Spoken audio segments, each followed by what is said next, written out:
attirer surtout les touristes en quête de soleil et les retraités à la recherche d'une vie meilleure. Aujourd'hui, ils sont de plus en plus jeunes à tenter l'aventure Maroc, avec l'intention cette fois de s'offrir une nouvelle vie dans un pays où l'hospitalité est reine. Lorsqu'on arrive au Maroc, on est accueilli à bras grands ouverts. Les gens ont une facilité de communication qui n'existe pas en France. Dès qu'on fait un pas, ils en font 10 vers nous. C'est très facile pour un Français de vivre au Maroc. C'est beaucoup plus difficile pour un Marocain de vivre en France, à mon avis.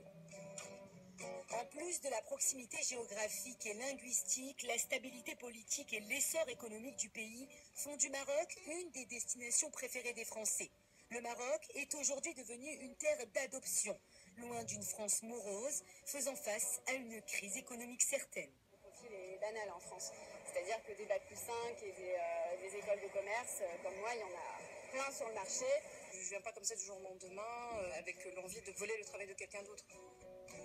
Avec une croissance de 5% par an, ils sont 45 000 Français installés officiellement au Maroc de manière permanente.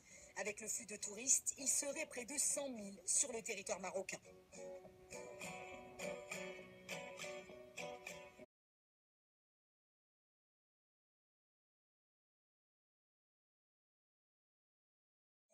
Nous sommes au quartier des Houbous à Casablanca. Un véritable patrimoine de l'architecture coloniale française. Sa construction remonte à 1917. C'est le général Lyautey lui-même qui en a eu l'idée dans le but de séparer les lieux de résidence des Européens de ceux des Marocains.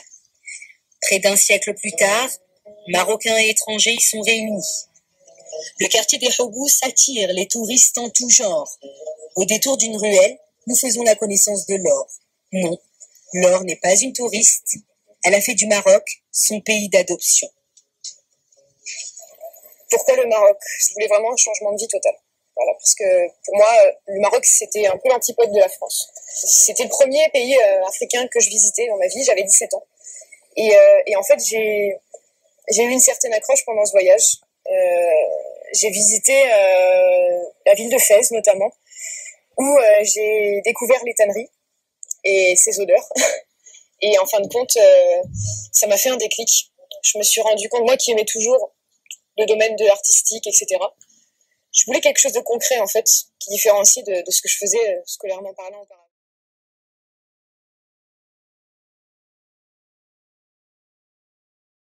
الاقتصادية المتجهة نحو أفريقيا مش وصلت هي ركزت بنوك ركزت شركات كبيرة وخدمت حتى هي في وسط المغرب باش تصدر للأفريقيا.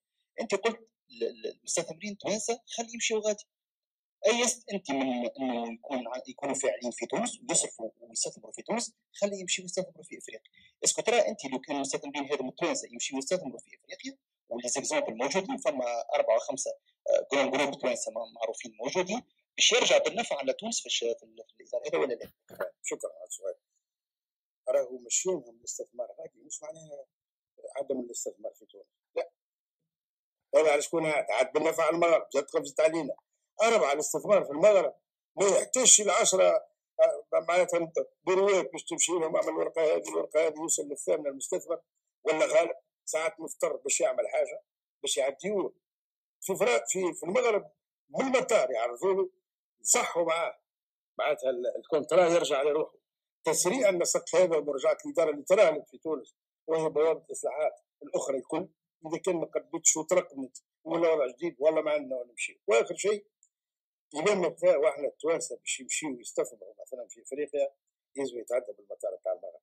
تلقى اللي فول الكل تقريبا الكل تلقاه من المغرب الغادي اللي يحب استثمار صحيح ويمشي لأفريقيا يعمل يبدا بانفراستركتور باهيه وكي نبداو باش نعملوا انفراستركتور تحضرنا لاقلاع اقتصادي ما يسالش.